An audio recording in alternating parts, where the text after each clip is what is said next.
selamat sore, kembali lagi di BSI Indonesian Podcast. Hari ini kita kedatangan auditor ISO 22000 ternama nih Pak. Boleh langsung kenalan nggak Pak? Oke, terima kasih Teh Erlin atas perkenalannya. Jadi salam kenal Bapak Ibu semuanya. Ya, nama saya Muhammad Ihsan. Jadi saya sekarang bekerja di BSI sebagai tutor dan juga sebagai auditor. Atau kalau bahasa BSI-nya client manager gitu ya, client manager untuk beberapa manajemen sistem standar, terutama jadi saya fokusnya memang di food ya, jadi seperti ISO 22000, FSSC, BRCGS, BSI GMP HACCP gitu ya, itu beberapa standar untuk food safety, untuk foodnya gitu ya. Selain food saya juga mengajar dan juga mengaudit beberapa standar manajemen gitu ya, seperti ISO 9001, seperti ISO 45001, dan sekarang yang lagi ngetren tuh ISO 37001, sistem manajemen anti penyuapan. Oh, Bapak juga berarti bukan hanya 22000 ya Pak? Bukan, jadi justru ya gitu ya, jadi cukup merata, jadi dapat ya memang harusnya mainnya saya food gitu ya, tapi kebenaran emang rezekinya bawa training dan juga ngaudit standar-standar lain gitu ya, bahkan sampai GRI gitu ya, GRI apa Sustainability Reporting Assurance, dan juga kayak CityPad atau scan gitu ya. CityPad atau scan itu ini bisa Pak kita? Bisa. Jadi kayak itu CityPad atau scan itu ini jadi standar security ya. Security, jadi kayak di pabrik itu keamanannya bagaimana gitu ya, satpamnya bagaimana, CCTV, bahkan sampai cyber security. Cyber security masuk juga. Tapi itu khusus food khusus food sector atau enggak? No. Justru itu banyakannya bukan food sector. Oh gitu. Bahkan saya belum pernah dapat yang food sector ya, kalau yang scan ya atau CityPad ini saya belum pernah dapat. Jadi selama ini kebanyakannya garment, furniture, chemical kayak gitu. Oh gitu. Dan bahkan sedikit info, jadi kita di BSI ini juga untuk training BRCGS-nya kita sudah diakuin sama BRCGS ya. Jadi sudah approved training partner gitu ya. Oh ya, Bapak itu salah satu yang sudah approved training partner BRCGS, dan hanya beberapa aja yang ada di Indonesia, betul ya Pak? Ya, alhamdulillah rezekinya seperti itu. Gitu ya. Jadi ya kalau misalnya training BRCGS tuh nggak usah pusing-pusing ke BSI aja. Tuh, udah diakuin sama BRCGS-nya. Oke Pak. Jadi kalau boleh tahu apa tuh Pak bedanya? Oke, baik, sedikit bercerita ya, Relin. Jadi memang dua standar keamanan pangan yang paling top dan paling mainstream di Indonesia itu si FSSC dan BRCGS. Gitu. Ya, jadi kenapa mereka paling top? Karena mereka diakuin oleh GFSI. Nah, jadi sedikit bercerita nih ya, GFSI itu adalah lembaga yang melakukan benchmark terhadap standar-standar keamanan pangan, gitu ya. Singkatannya GFSI itu Global Food Safety Initiative. Ya, jadi dia bikin persyaratan nih standar keamanan pangan yang top tuh harus kayak gini. Nah, banyak standarnya tuh, diantaranya FSSC, ya, FSSC biar so Inggris gitu ya. FSSC gitu Pak. FSSC, BRCGS, SQF, IFS dan lain sebagainya. Banyak lah ya standarnya. Nah, yang paling mainstream memang dua ini, yaitu FSSC dan BRCGS. Bedanya apa? Oke, saya udah merekap beberapa, ya gitu biar gampang ya. Jadi yang pertama dari lembaganya. Jadi kalau FSSC itu lembaganya dari ISO dan FSSC. Jadi gini, dia tuh basisnya awalnya dari ISO 22000 yang ditambahkan dengan standar-standar lain menjadi suatu skema, yaitu skema FSSC namanya. Baik. Gitu. Tapi itu audit gitu Pak? Di audit gitu. Jadi bisa misalnya kalau Bapak Ibu sudah sertifikasi ISO 22000 pengen di-upgrade jadi FSSC, bisa. Oh, justru ISO 22000 upgradingnya ke FSSC? Benar. Dan barangkali sedikit info juga, ISO 22000 itu tidak diakuin GFSI. Yang diakuin GFSI itu adalah FSSC. Oke, kalau bahasa gampangnya gini, kita tahu Iron Man kan ya. ISO 22000 itu Tony Stark-nya. Dipakein jubah jadi Iron Man dengan skema-skema standar lainnya, jadilah FSSC. Lengkapnya, versi lengkapnya. Tapi kalau perusahaan-perusahaan yang udah ISO 20000 rugi nggak Pak itu? Udah ngambil 20000 ternyata nggak diakui GFSI tadi? Kan balik ke kebutuhan ya. Oh baik, Balik tetap ya, kebutuhan, balik tetap. lagi. Oke. Kita perlunya ISO aja atau perlu sampai FSSC nih? Hmm. Kayak gitu ya, balik lagi. Oke. Gitu. Nggak rugi, tentunya nggak rugi karena standarnya kan lebih lengkap FSSC. Semua kebutuhan ISO standar itu tetap dikembalikan kepada perusahaan itu sendiri ya Pak ya. Exactly.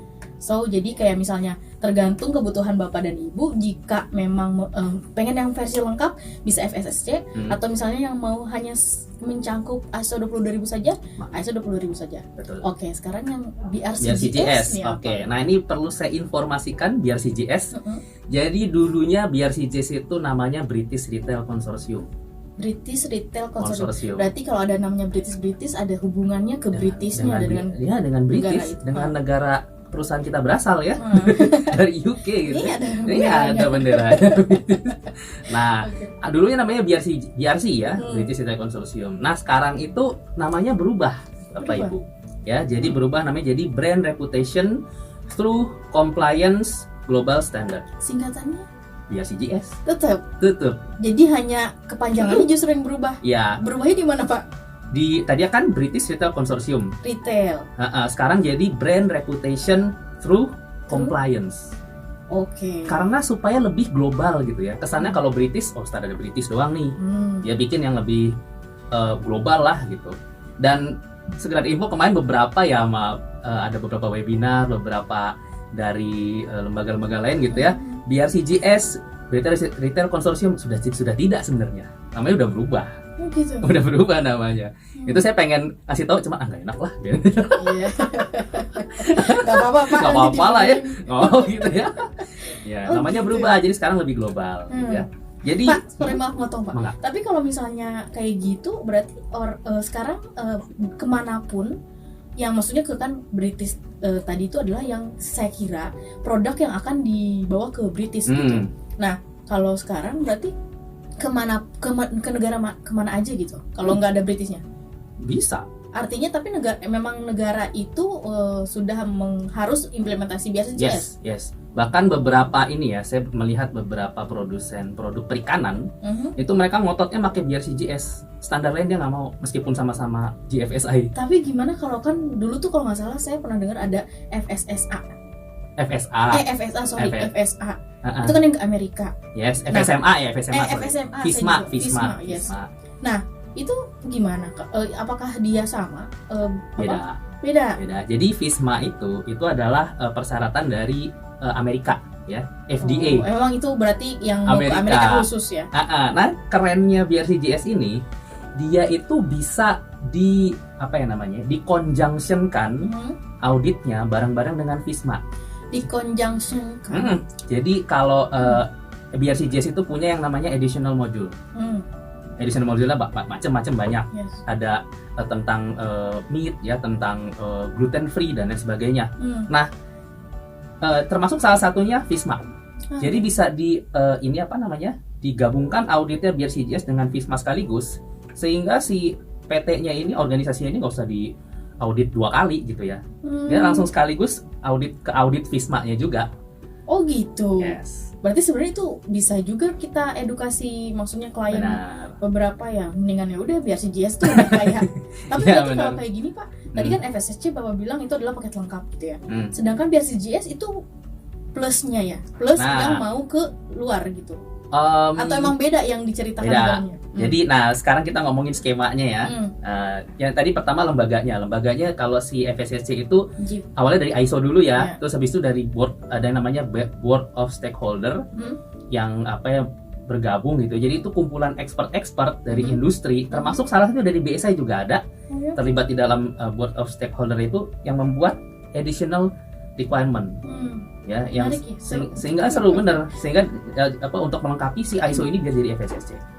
Gitu ya. Kalau BRCGS, lembaganya BRCGS. Emang dia BRCGS independen. Nah, itu pertama. Yang kedua, perbedaannya adalah skemanya.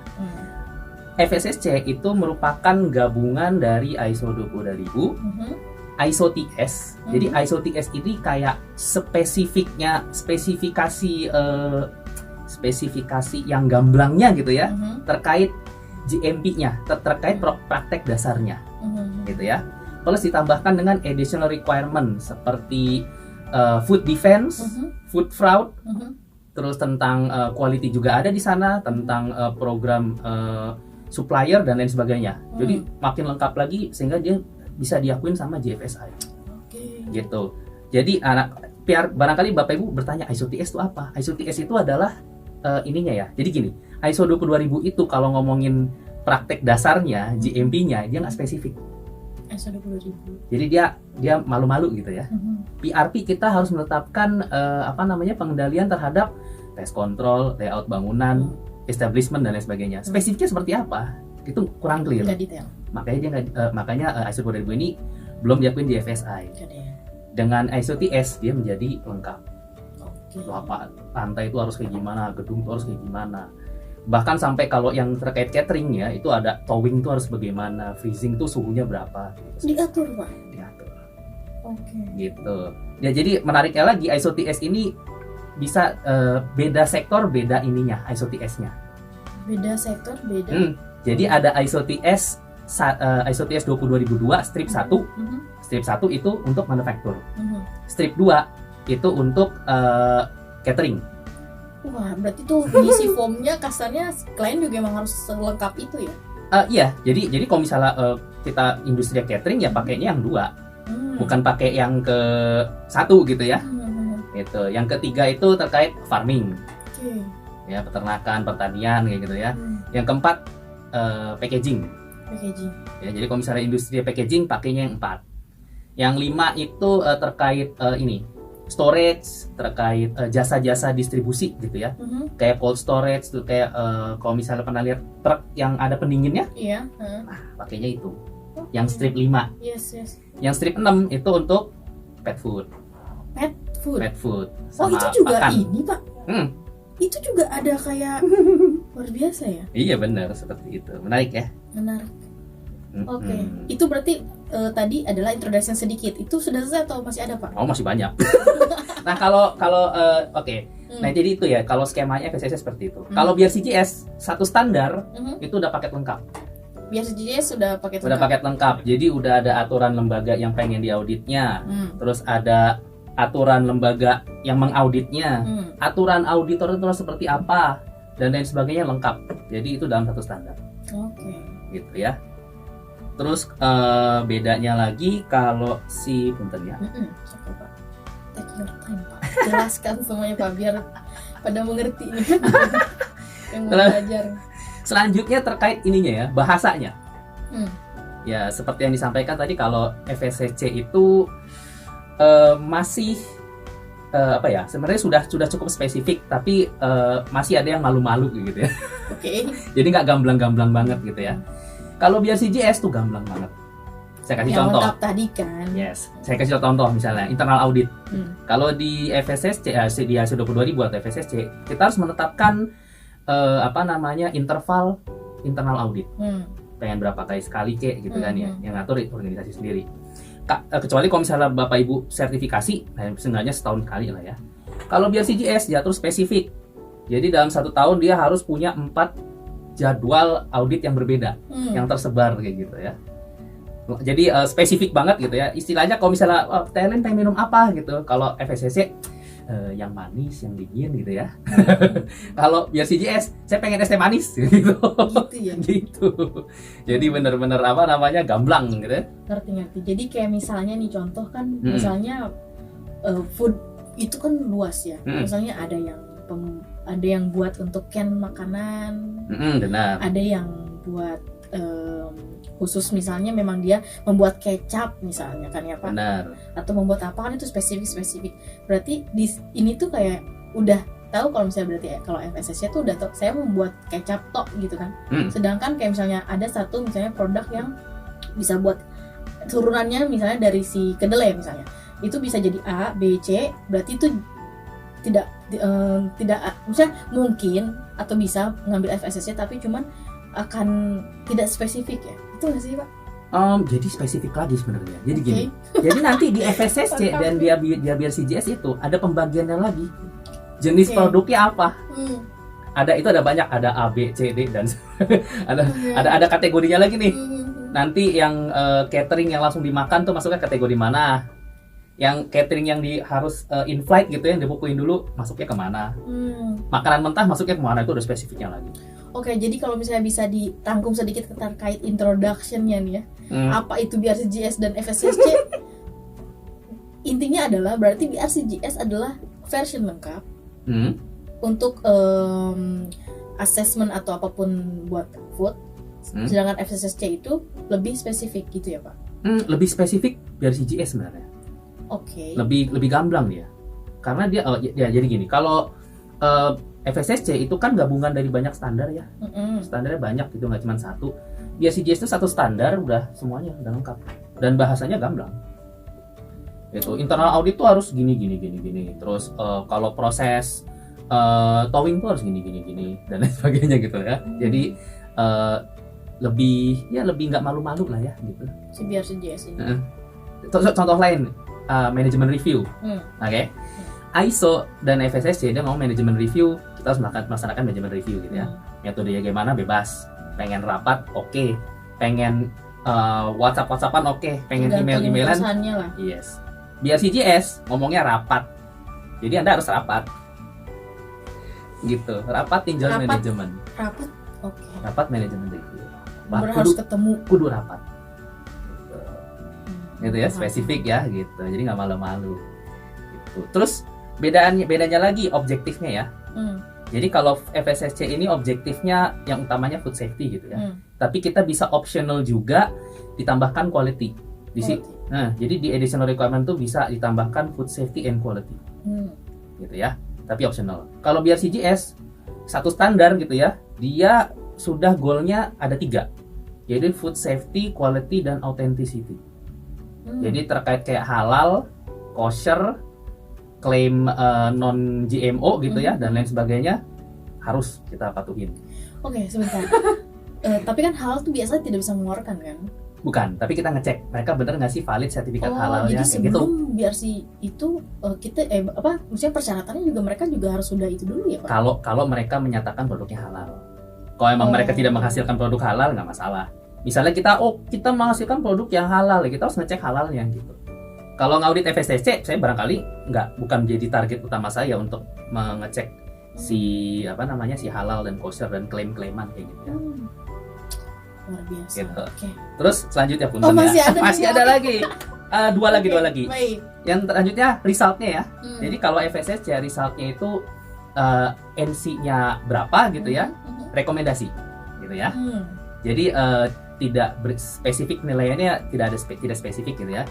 Kalau BRCGS dia pakai grading berdasarkan jumlah NC-nya atau finding negatifnya gitu ya. Dia akan mendapatkan grading. Gitu ya. Jadi ada grade-nya AA neng bukan ya. Jadi ada AA itu paling top.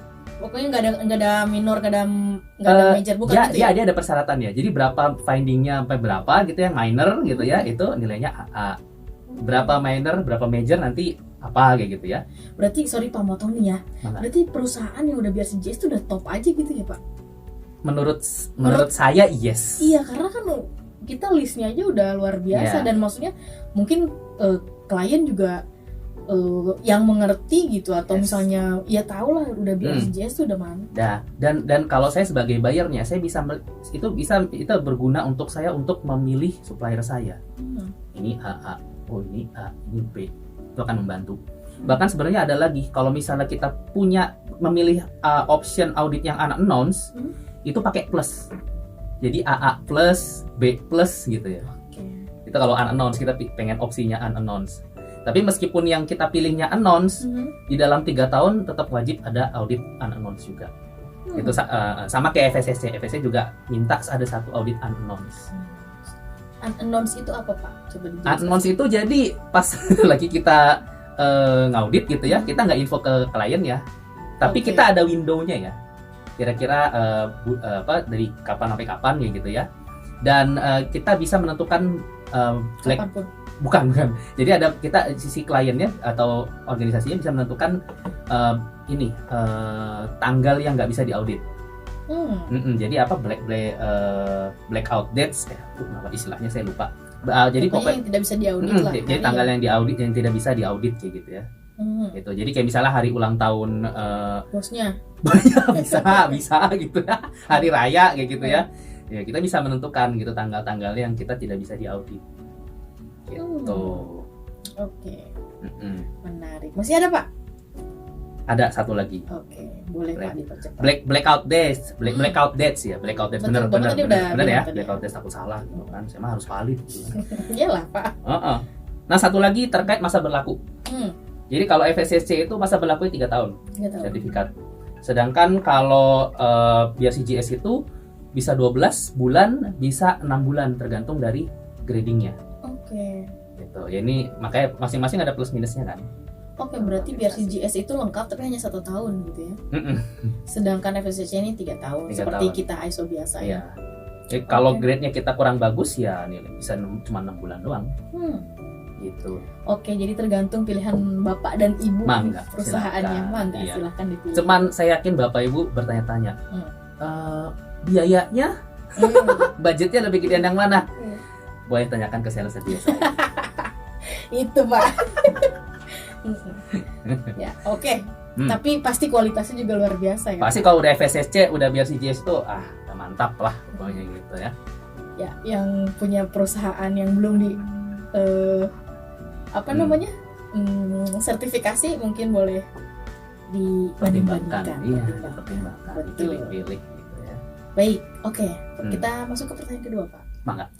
Berarti boleh disimpulkan dong Pak, benefitnya apa nih untuk perusahaan itu si BRCGS apa, FSSC apa? Oke, kalau untuk benefitnya sebenarnya di standarnya ada ya. Kalau pengen dibaca kalau di standar ISO-nya ada, di standar BRCGS juga ada. Kalau yang pengen lengkapnya. Buku standarnya apa Pak? Kalau di FSSC itu berarti ISO 22000 dan additional requirement ya, berarti scheme-nya gitu ya, scheme FSSC-nya. Sering kalau misalnya bisa diedit ada gitu gambarnya. Terus kalau BRCGS ada di standar BRCGS ISO 9. Sering ada gambarnya. Kenapa? Saya edit. Oke. Gitu ada. Nah, kalau simpelnya ya benefitnya tentunya ke bisnis lah ya. Dengan kita punya FSSC, punya BRCGS akan membuka peluang kita untuk ke market yang lebih luas. Salah satunya seperti itu. Ya, ekspor ke misalnya kalau ke Eropa kah atau ke negara tujuan kita. Itu salah satu benefitnya. Dan pasti ada hubungannya dengan reduce cost. Yes, exactly. Mengurangi komplain, mengurangi cost karena reward. Pak, tadi kan kita udah tahu lah benefitnya, berarti kan ada di standar yang nanti akan muncul ya di sini. Yes. Nah itu yang udah muncul berarti. Iya benar. Oke, ini Pak, berarti nih organisasi apa yang bisa maksudnya gini, pertanyaan simpelnya adalah organisasi apa aja berarti yang bisa BRCGS atau FSC atau khusus organisasi ya food tapi mungkin Bapak bisa lebih kasih spesifikasinya. Spesifikasi ya. Oke, jadi kalau ya baik BRCGS dan FSSC itu sorry Pak, boleh deketin. Oh ya, sorry. Ya segala jenis industri yang bergerak di makanan, di pendukung-pendukungnya seperti packaging, seperti jasa transportasi gitu ya. Seperti apalagi retail, food service bisa menerapkan FSSC. Bahkan kalau BRCGS, jadi kalau BRCGS itu standarnya beda lagi nih. Kalau yang food, yang manufacture, yang food service, catering, nah itu bisa pakai yang food safety. Kalau yang packaging dia beda lagi. Standarnya beda lagi. BRCGS yang packaging ada, BRCGS yang broker ada gitu ya, beda lagi. Nah, jadi segala jenis industri yang mensupport dan ada kaitannya dengan makanan bisa menerapkan. Nah, kalau di BRCGS yang menariknya lagi dia punya BRCGS Start, Bapak Ibu. Start. Jadi itu untuk organisasi yang levelnya mid to menengah ke bawah gitu ya. Seperti yang UKM atau organisasi yang baru berdiri. Organisasi kecil ya? Ya, organisasi kecil benar. Kita bisa menerapkan BRCGS Start. Kecilnya ini ukurannya gimana, Pak? Saya lupa ya, tapi berdasarkan ininya ya, omsetnya gitu ya. Oh iya, jadi sama kayak kalau bikin perusahaan kan ada suka dia berapa, itu dilihat dari situ. Bisa dilihat dari situ juga, dan juga bisa nanti kan kelihatan dari organisasinya gitu ya. Jadi itu salah satu opsi. bisa menerapkan yang namanya BRCGS Start itu di sertifikasi bisa gitu ya. Beberapa contohnya di situsnya BRCGS ada sukses story-nya ya. Jadi vendor-vendor saya Superindo gitu ya. Itu mensuplai ke Superindo karena sertifikasi BRCGS Start. Jadi standarnya beda lagi tuh. Dia lebih yang sifatnya lebih fundamental ya. Kayak introduction gitu ya, maksudnya kayak lebih generalnya gitu, bukan? Lebih ininya ya, lebih hal-hal yang krusialnya aja. Oh gitu. Ya, jadi yang barangkali kalau yang lebih level yang manajerialnya gitu nggak terlalu dipersyaratkan gitu ya. Tapi yang kayak yang PRP-nya atau bahasa gampangnya GMP-nya ya, itu ada di situ persyaratannya. Jadi yang benar-benar basic banget gitu ya. Tapi nanti akan digiring ke BRCGS yang full. Gitu. Ya. Karena kan pasti juga itu sekalian doa Pak. Ya bener. Dari perusahaan kecil semakin membesar ya harus besar juga. Benar. Harus meningkat juga. Gitu. Terus apa namanya? Nah, oh ya ini baru ingat. Di websitenya BRCGS ada checklistnya BRCGS Start dan bahkan di dalam bahasa Indonesia ada, bisa diakses gratis. Oh gitu. Yes. Mungkin bisa dikasih tahu Pak www. Oke, sebentar ya. BRCGS. Atau nanti lengkapnya aja di webinar. Boleh. Atau di training. Boleh. Tapi checklistnya kira-kira seperti ini. Emang baik ya Pak Ihsan itu nggak pelit ilmu. Jadi kayak oke, seperti ini Bapak Ihsan. Seperti ini. PR editor ini ya. PR banget ini. Oke Pak, tapi seru lah Pak. Pokoknya berarti apa kita udah tahu sekarang kan berarti apa bedanya BRCGS dan FSSC itu yang biasanya mungkin bingung, aduh saya mau mulai untuk sertifikasi mau pilih apa gitu kan, kita nggak tahu gitu, bingung dan seperti apa harus ngobrol lagi dengan nanya-nanya googling. Nah, cuman cukup nonton podcast ini, mungkin podcast udah webinar BSI juga. Oke, Pak. Jadi ini terakhir, boleh nggak sih disimpulkan sama Bapak ya, untuk BRCGS dan FSSC ini dan apa mungkin ada pesan atau seperti apa untuk buat perusahaan-perusahaan mungkin yang baru mau untuk sertifikasi gitu. Oh gitu. Oke, paling ini ya. Ya tentunya dua standar ini akan sangat membantu bisnis Bapak Ibu gitu ya. Dan saya sangat menyarankan untuk standar ini diterapkan untuk organisasi yang baru berdiri gitu ya. Karena gini, pengalaman saya kalau yang sudah terlanjur berdiri nih gitu ya. Terus tahu-tahu kita akan menerapkan standar manajemen FSSC dan BRCGS. Cost-nya akan banyak di infrastruktur. Jadi makanya emang akan sangat baik kalau misalnya pas baru merintisnya langsung udah kita pertimbangkan untuk menerapkan standar ini.